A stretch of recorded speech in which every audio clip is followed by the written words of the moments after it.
Hi guys, Jen here with Zen Jen Holistic. It has been a long minute since I have been on here live. Disregard my hair, it's still drying. I watched it a few hours ago and sometimes it takes a little while to dry. So if my hair can cooperate, then we're all good, right? um, Anyways, so today I'm talking about shift happens. And you're probably wondering like what the heck that even is. So here's a question that I really want you to think about. What happens when shit happens? Not shift, but what happens when shit hits the fan? Things are not going as planned, all hell breaks loose. What happens? We often go crazy. We're like, what the heck is going on? And we go down a downward downward spiral. But I want you to keep in mind when that happens, that's when a shift can happen. And all it takes is just a subtle shift in order for us to raise our vibrations and get us out of that shitstorm that we were literally just in. So today, I kind of want to I'm not going to take too much of your time. I just wanted to kind of go over my story and what I did to shift and to allow more abundance and happiness and joy and prosperity into my life. For those of you that have been following me for a while, may already know my story. For those of you that are new to my community, to the Zen Jen Holistic community, welcome. And here's just a little brief snapshot of my journey. So I've always been an empath. Ever since I was little, I was very, very shy, very introverted, and I really had to get to know someone before I would dive all in. So I was not one of those kids that would go run and play with everyone on the playground. I was more of like sit on the sidelines and just kind of take it all in. That's just a little snapshot. But when I was 11, my father passed away unexpectedly, and I was very close with him. And he was the caregiver. He, took us on our trips, took us to the beach every weekend. We really enjoyed our lives with him. And he was also the disciplinary parent as well. So, there was a little bit of a twofold there. Like you feared him, but you loved him at the same time. So he passed away unexpectedly. And unfortunately, like my mom woke me up at like 8:05 in the morning. And I remember to the T. And she told me to, start calling all of our family members, and, just witnessing that and having to do that at 11 years old, you're just kind of like, what the heck? So I'm paralyzed. I'm terrified because I don't know what's going on. And, you're young and just not sure what's happening. And you just want to be able to try to save his life. And, unfortunately, I couldn't. So, I took that in and I was like, okay, well, there should have been something I could do. And, there's just nothing you could do. So I took that and I kind of carried that along with me. Unfortunately, my mother was unable to take care of me and my little brother, and we were sent to live like orphans. So we lived in multiple people's homes. So one weekend we would live with aunt and uncles, another weekend we would live with our grandparents, another weekend we would live with our other set of aunt and uncles. And then every summer and every winter break, so for the months, we would get sent over to Cleveland, Ohio with my dad's family. And that would be the only form of stability that we would have. So that kind of carried on for a few years.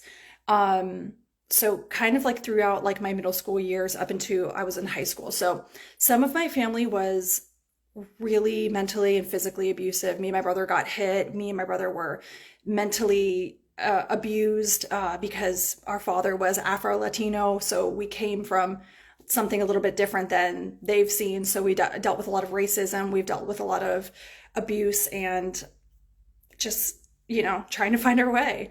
But then we also had another side of our family that showed us unconditional love. So it's so confusing when you're going through two different things. And those of you that are watching live or watching the replay, you may be able to kind of relate to some of those. Dealing with that and dealing with abandonment. I felt so abandoned from my mom. I felt abandoned from my dad. I felt abandoned from our family members, and I felt just depressed. I just felt like shit, to be honest. And honestly, like there were times where I just didn't want to continue. I didn't want to live anymore. So I'm dealing with all this, getting to my teenage years now, and I am really just going through the motions. I never got the help I needed. And, it just kind of continued into my early 20s. So I just kind of started living that life. And, from Miami at this point, I was living back in South Florida full time. So, I grew up in Miami. I partied and went to clubs. I did the nightlife thing and I had a fun time. But when you do that, you're just numbing. You're just, you know, putting a band-aid on something that is not allowing yourself to heal. So by that time, that's when I decided I wanted a shift to happen. I didn't want it to live in this shitstorm anymore. And that's when I realized, okay, it's time to make something happen. I really need to get out of this mindset because I'm left with two choices. Either I don't make it and I don't survive this, or I can take myself, get out of this victim mentality, get out of this martyr stage, and really decide to help heal myself and be truly happy. Like I'm witnessing like friends and family and people everywhere else, like they can be happy. Why can't I be happy too? So I was literally contemplating life or death. Do I want to continue living? Do I want to try to see what happiness looks like? Or do I want to just end it now? So that those were my choices. I decided that I really did want to see if there's happiness out there. I never thought I could be happy. I really didn't. So I did some digging, how it started with me. And, maybe you could relate, maybe it won't, maybe a little bit different than your story. I decided to look deeper into who I really am. I'm a black sheep. I'm mixed race. I come from, strong Latino family, but I also come from this other type of family that is different than that. So it's just, I'm trying to find my way. And I didn't know either of my biological grandfathers. So I really wanted to know a little bit more about me. So I did my DNA testing and a little, take it back for one step. I've always been really fascinated with Native American culture. So I loved Pocahontas growing up, even though it's not a correct depiction of history and how it really went down. But I was always just drawn to that lifestyle and that connectedness in the community. I've been drawn to Egyptian history and I've been drawn to witches. Love the witches. Halloween's my favorite holiday. So keep those in mind when I'm telling you this. So as I got my DNA results back, I already knew I'm Panamanian, I'm Central American, so I knew that. But my family is indigenous to Central and South America, so parts of Costa Rica, Panama, and Colombia. So I had all of those Native American lineage to those countries. I already know about my Panamanian culture. I know, about the food and the culture because I grew up with my family and we, had that community together and did that. But I was like, I really want to know more about that. And then since I mentioned earlier, my dad was Afro-Latino. So I am 30% African. So not quite Egyptian. It was more like South African and different parts of Africa. But I still had that draw to Egyptian history. And then, of course, witches and, the history and the magic. I just love all of that.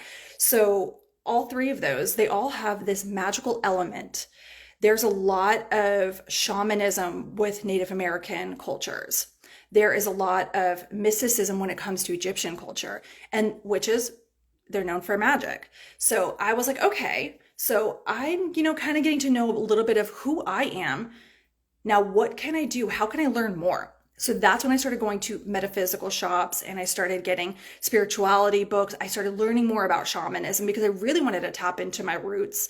Although, none of my closer family members are shamans, I know that in my lineage there are shamans. So I wanted to really dive in and kind of learn and relearn things that I thought I knew.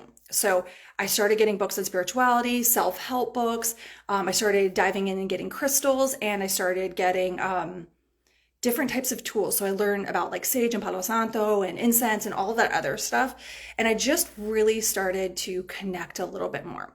So I love reading, I love learning. So there was that element to it, but I wanted to connect a little bit more to my spirituality. So that's when I started going to yoga. Now, I'm gonna tell you, I did not like it at first. This is like over 10 years ago. I did not like yoga at first.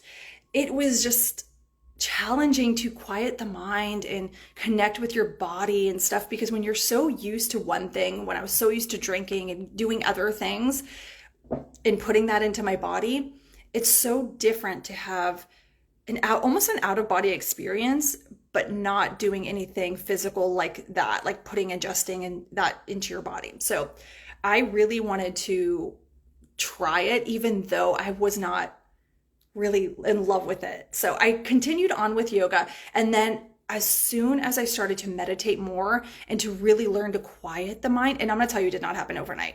It did not. It took me some time. I was able to really, really connect. And I'm like, holy shit, this is awesome. I really freaking like this. So I started keeping up with yoga and doing that.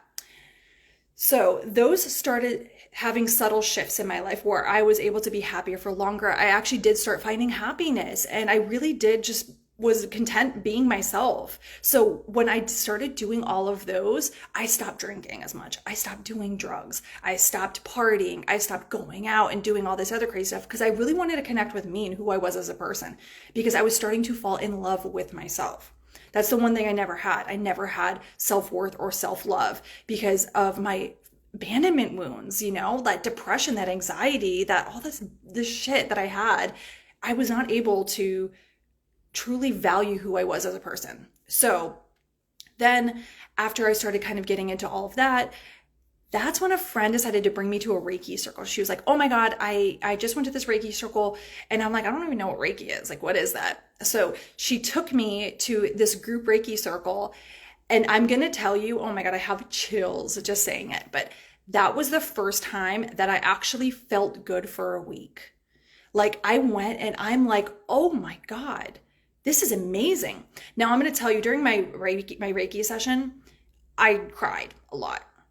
And that's because I was releasing. Reiki's all about energy. I was releasing those pent up wounds, those abandonment wounds that I've been carrying along for so long, this depression and anxiety and this just horrible low self-worth. So I started going to more and more Reiki sessions to really help dig out and refigure that energy that I had that was just pent up and for so long.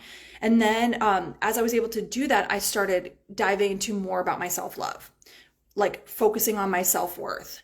And I did a lot of journaling and meditation, and my Reiki teacher helped guide us and gave us a lot of recommendations on like things that I can do to help really boost up that self-worth and self-love.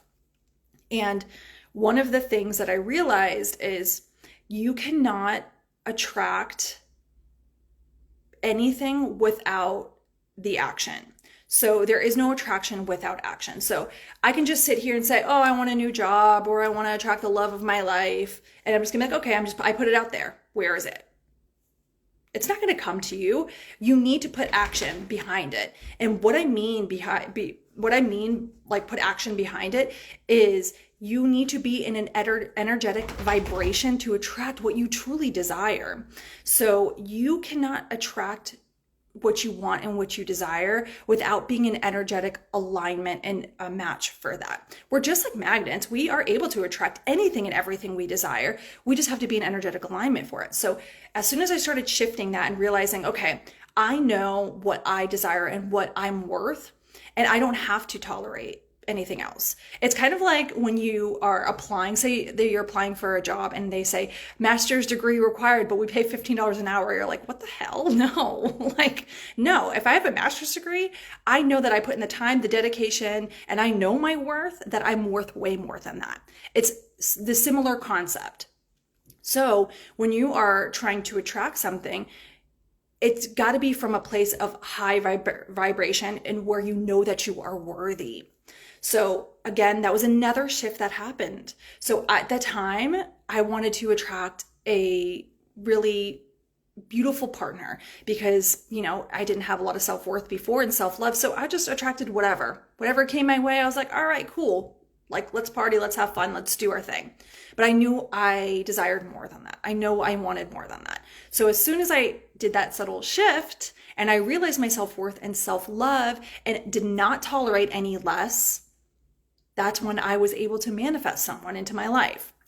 Now, again, I'm no longer with that person anymore. That was a very long time ago, but it was the first best relationship that I've ever had. And it was one that I was actually able to see myself, and I was like, wow, like, this is what a real relationship is supposed to look like. So those are just some things that I did to help do that subtle shift to vibrate at a different frequency so that I could attract more. So now my life is I went from living in survival mode to now I'm freaking thriving. I'm like living my best life. I'm enjoying my life. I'm in such a beautiful relationship.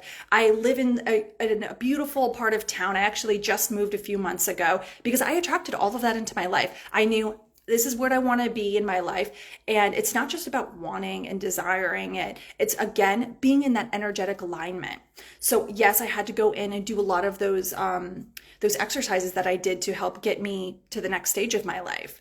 So that's why I'm really excited and very passionate about Shift Happens. Because like I said in the beginning, when shit happens, that's when we can make a shift happen in our life. So when things are not going wrong, or when things are going wrong, we can shift our vibration and say, okay, that is no longer an alignment with me, and I deserve and desire better because I am worthy. And that's when you're able to attract and manifest what you truly desire. So that is why I created a monthly subscription for Shift Happens. And it's all the tools that I use to help heal myself. And it's tools that I still use. Like, are you kidding me? Like, just like 2 weeks ago, I was like, I'm feeling a little down, like I just need a little pick me up. So guess what? I went back. I did meditation videos. I did a lot of journaling. I did a lot of breath work. I did all of those things to help raise my vibration and get me out of that funk. So from my past to now, I would spend weeks and weeks and weeks and maybe have one happy day throughout the month. Now I have weeks and weeks and weeks where I'm happy, and maybe I have one, not so happy day every once in a while, maybe once every other month. Like, we're human. We have shit that happens, like shit happens, and that's when the shift can happen. So that's why I wanted to create this. So this monthly subscription is all of the tools that I use to help heal myself. So it is going to be a bunch of yoga videos.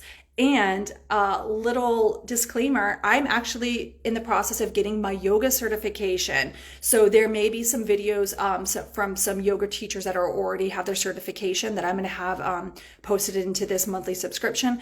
But I'm also going to be doing a lot of yoga videos as well, and predominantly for the different types of chakras. So I'm going to be doing a lot of different yoga videos in the subscription. There's going to be Reiki energy healing. There's going to be a lot of journal prompts and workbooks and worksheets for us to work through. And this is all going to be coming out in a monthly I might send up to 2 newsletters per month. That's just going to have a bunch of different things in each of the newsletters. Now, when you are on a healing journey, it's really important to not become a self-help junkie, if that makes sense. Like, you don't want to overdo it. You have to allow it to seep into your body, let your DNA and your cells just kind of regenerate, and allow yourself to just kind of sit with it for a moment and then continue. So it's good to not overdo it. So that's why I came up with doing 1 to 2 newsletters a month of different types of things. And you can go back to it and do as many times as you want. So you wanted to do Reiki every day for a week to just kind of, reset. You can go back and watch those videos as many times as you want. That's why I'm created the Shift Happens, because when we're able to make a shift happen in our life, we're able to attract what we truly desire. So there's going to be a bunch of different bonuses along with the Shift Happens. It's, again, a monthly subscription. So you're going to get all of the things I mentioned, the yoga videos, Reiki videos, journal prompts, workbooks, worksheets, all those fun stuff. But there's also going to be a bunch of discounts in there. There's going to be a bunch of freebies in there. So I'm going to be doing freebies to some of my workshops. And there's going to also be giveaways in there. So it's a bunch of different really fun things. And not to mention, this year, since I just started it, if you have specific recommendations, like, hey, I'm having a hard time, attracting a partner, like a soul aligned partner. Can you help me with that? I can create a whole newsletter that has a bunch of different Reiki for it, some self-love, journaling tips and things like that. So that way that'll help get you in the alignment to attract. So those are some specific things that I'm offering. So I just wanted to hop on here, tell you a little bit about my story, tell you about what I did to help shift my energy and why I'm so passionate about when you are able to make a shift happens. So again, I'm going to say this for like the fifth or sixth time. When shit happens, that's when a shift can happen in our life. That's when we can reevaluate, take a look at our life and see what isn't working and say, okay, you know what? I'm going to raise my vibration by doing X, Y, and Z. And I'm going to allow what is meant to be mine come into my life. Oh, thank you so much. Oh, thank you. I appreciate that. Thanks for the feedback. Oh, but yeah, so that's that in a nutshell. Again, what I love about this program is these are all the things that I use to help heal me. Some things may not resonate with you. Maybe you're like, I'm not big into journaling. I'm not big into this or that. But there's going to be so many different tools and healing modalities that something is going to work for you. So that's my passion project. That's why I'm so excited about it. If you have any questions, please feel free to leave me a comment. You can DM me, you can email me, and I am more than happy to answer any questions and give you any resources that you may need. Again, Zen Gen Holistic, Jen here with Zen Gen Holistic. Yeah, sometimes I like to do a little remix with my name, right? But yes, that is when shift happens. You can really manifest the life that you desire. So thank you so much for being with me. I appreciate your time and I look forward to working with you in the future.